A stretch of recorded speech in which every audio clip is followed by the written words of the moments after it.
Election అప్డేట్స్ను అందరికంటే ముందుగానే తెలుసుకోవాలంటే ఈరోజే ఆర్టీవీ లైవ్ యాప్ని మీ మొబైల్లో డౌన్లోడ్ చేసుకోండి. తెలంగాణ రాష్ట్ర మంత్రి సీతక్క ముఖ్యమైన వర్గంలో తన స్వగ్రామం అయిన జగనపేట గ్రామంలో తన ఓటకు నిర్వహించుకోవడం సీతక్క ఉన్నట్టు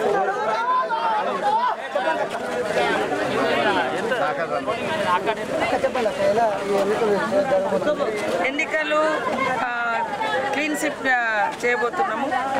తెలంగాణ రాష్ట్రంలో కూడా 14 సీట్లకు 14 గెలవబోతుంది కాంగ్రెస్. అనేక కుట్రలు, కుతంత్రాలు, విద్వేషాలు, వినాశకరపు మాటలు మాట్లాడిన ప్రజలు, మహిళలు, రైతులు అందరూ కూడా కాంగ్రెస్ రావాలనేటువంటి కోరికతో ఉన్నారు. కాంగ్రెస్ పార్టీ బలరాం నాయక్ గారు ఇక్కడ 100% హైయెస్ట్ రాష్ట్రంలో గెలవబోతున్నారు. అంటే రాష్ట్రంలో ఎప్పుడు లేని విధంగా సీతక్క తెలంగాణ ఈ యొక్క ప్రచారంలో భాగంగా అక్కడ ఆదిలాబాద్ ఇన్ఛార్జిగా ఉన్న సీతక్క ములుగు జిల్లా అటు ఆదిలాబాద్ 2 జిల్లాల్లో పర్యటిస్తూ ఈ యొక్క ప్రజలకు ఈ యొక్క ఓటు విధానం కావచ్చు, లేకపోతే ప్రజల అవేర్నెస్ కావచ్చు, మొత్తం మీద రాహుల్ గాంధీ గారు ప్రధానమంత్రి కావాలనే ఉద్దేశంతో ఎన్నికలు 75 సంవత్సరాల తర్వాత ఒక ఆదివాసీ కోయ జాతి నుంచి ఫస్ట్ టైం మినిస్టర్గా నాకు ఇచ్చారు.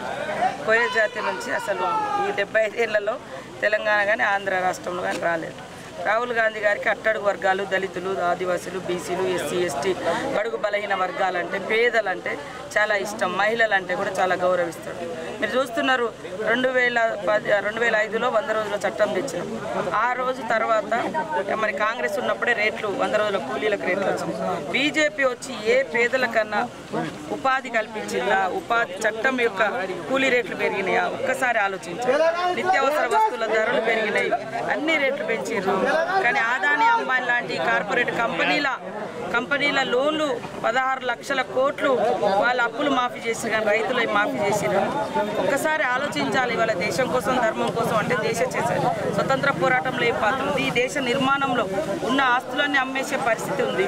కాబట్టి కొంతమంది కొన్ని వర్గాల వాళ్ళు మరి అట్టడుగు వర్గాలకు రాహుల్ గాంధీ అండగా ఉన్నారని కొన్ని వర్గాల వాళ్ళు నిన్న మొన్నటి నుంచి కొంత రాజ్యాంగానికి వ్యతిరేకంగా ఓటేయాలి, రాజ్యాంగాన్ని రక్షించబడద్దు అనేది కొన్ని వర్గాల వాళ్ళు కుట్ర చేస్తున్నారు. అందుకనే బడుగులు, బలహీనులు, పేదలు అందరూ కూడా ఆలోచించండి అని కోరుతాము. ఏజెన్సీ ప్రాంతంలో ఆసియా ఖండంలో అతిపెద్ద గిరిజన జాతర సమ్మక్క సార్లక్క ఉన్నప్పుడు అప్పుడున్నటువంటి ప్రజలకు కప్పం కట్టకుంటే రాజులు దాడి చేసినప్పుడు వాళ్ళకి ఎలాంటి హామీలు ఇచ్చిందో ఇప్పుడు కూడా సీతక్క ఈ దేశ ప్రజలకు, ఈ రాష్ట్ర ప్రజలకు ఇలాంటి హామీలు ఇస్తుందని చెప్పచ్చు. ఈరోజు మేము ఇచ్చిన ప్రతి గ్యారంటీ అమలు చేస్తున్నాం. మేము వచ్చి 3 నెలలు అయింది. 2 నెలల నుంచి ఎలక్షన్సే ఉన్నాయి. ఏది అమలైంది? ఉచిత బస్సు కానీ, 200 యూనిట్ల కరెంటు కానీ, 10 లక్షల ఆరోగ్యశ్రీ కానీ, అదేవిధంగా 500కే గ్యాస్ సిలిండర్ కానీ, 5 లక్షలతోటి ఇల్లు కానీ, ఇవన్నీ స్టార్ట్ అయినాయి. వాళ్ళు 10 ఏళ్ళు ఉన్నారు. ఏం చేసిరో చెప్పండి. ఇవాళ పేదోడు ఒక బుగ్గ ఉంటే మరి ముక్కు బిండికి కరెంటు బిల్లులు వసూలు చేశారు, కట్టకుంటే కరెంటు బిక్కేసారు.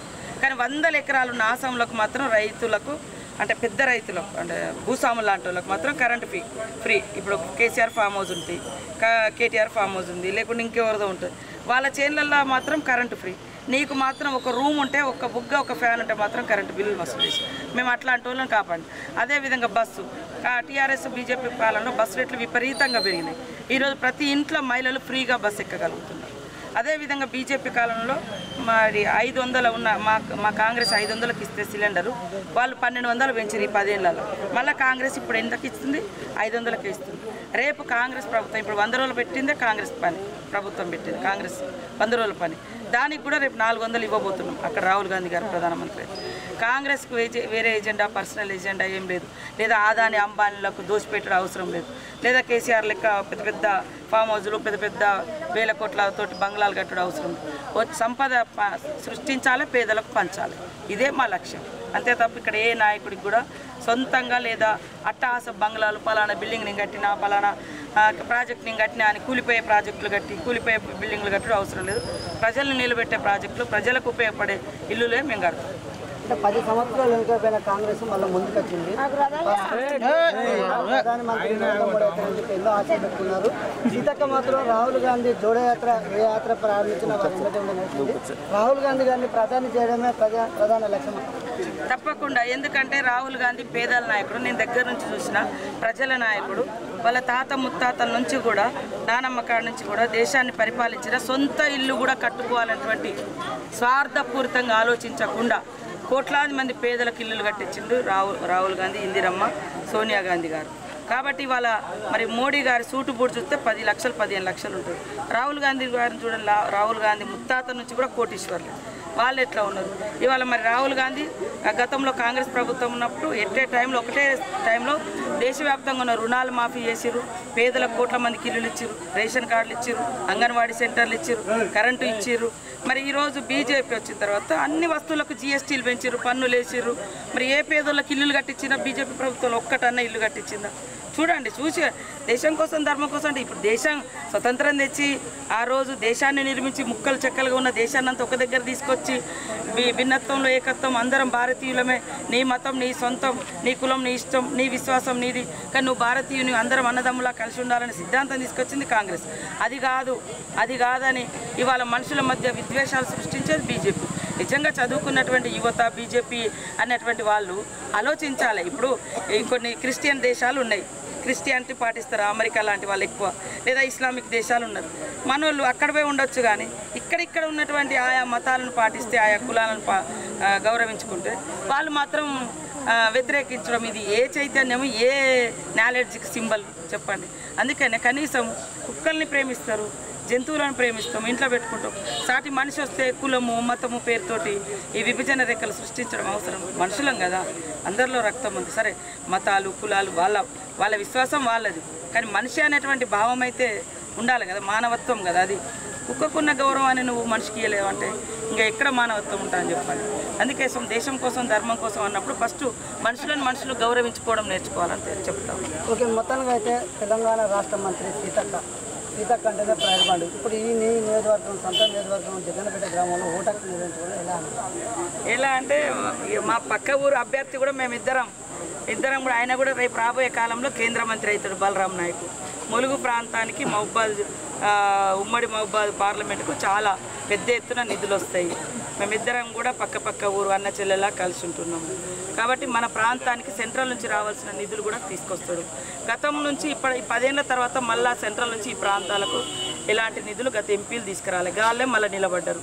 కానీ బలరాం నాయక్ హయాంలోనే ములుగు ఏరియా హాస్పిటల్కి 5 కోట్లు వచ్చినాయి, ఆయన హయాంలోనే వచ్చినాయి. తర్వాత వచ్చిన వాళ్ళు కట్టారు. ఇవాళ నేషనల్ హైవే క్లియరెన్స్ తీసుకొచ్చింది, ఏటూ నాగారం బ్రిడ్జ్ తీసుకొచ్చింది, మల్లంపల్లి నుంచి మహబూబాద్కు రోడ్లు తీసుకొచ్చింది. అదేవిధంగా అంగన్వాడీ సెంటర్స్కు, హెల్త్ సెంటర్స్కు, హాస్పిటల్స్కు సెంట్రల్ నుంచి చాలా నిధులు తీసుకొచ్చినాను. రేపు ఆయన ఇక్కడ అందుబాటులో లేకున్నా పర్వాలేదు, ఢిల్లీలో ఉండి నిధులు తీసుకొస్తే చాలు, నేను ఈ ఏరియాలో అన్నీ కూడా డెవలప్ చేసుకుంటాను. కాబట్టి బలరాం నాయక్ గారు గెలవాలని ప్రతి ఒక్కరు కూడా ఓటు వినియోగించుకోండి, ఓటు వినియోగించుకోండి.